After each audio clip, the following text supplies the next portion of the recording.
حنا الان نتجه لواحد الضيعه ديال الزيتون واللوز. نشوفوا هذا الخير هذا تبارك الله في مقصد. وهذه المنطقه حتى هي غير هنا في احواز فاس التعاونيه الادريسيه. ان شاء الله منظر جميل.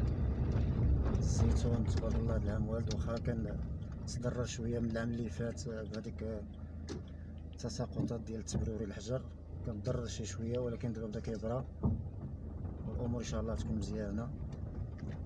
كما كتشوفوا قدامكم هنا هذه ضيعه ديال الزيتون، الخير ديال مولانا تبارك الله.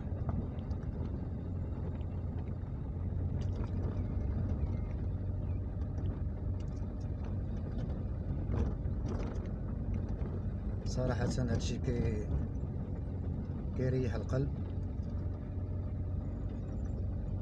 لان فيه البهجه وكيريح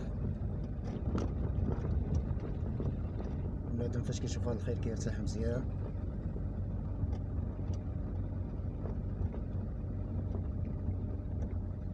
اللهم لك الحمد على هذا الخير هذا.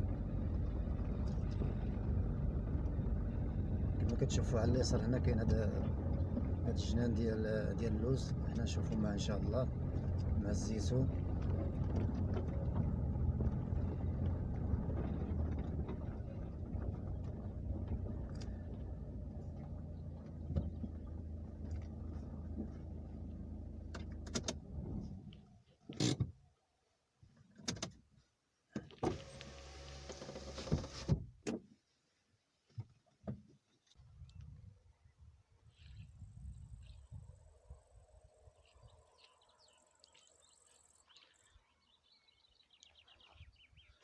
اللهم لك الحمد على هذا الخير هذا.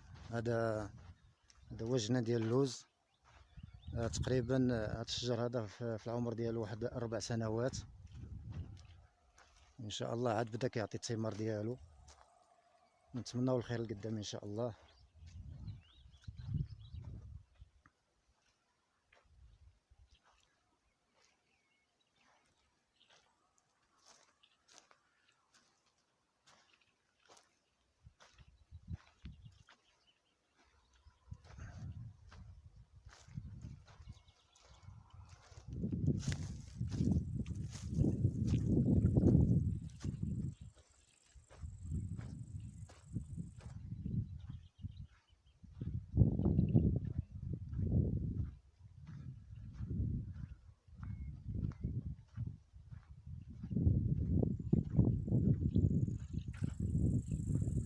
وحتى الزيتون ان شاء الله هذا العام ما يكون شويه الانتاج مزيان، كما كان العام اللي فات كان شويه الانتاج قليل، ولكن دابا راه مزيان الحمد لله.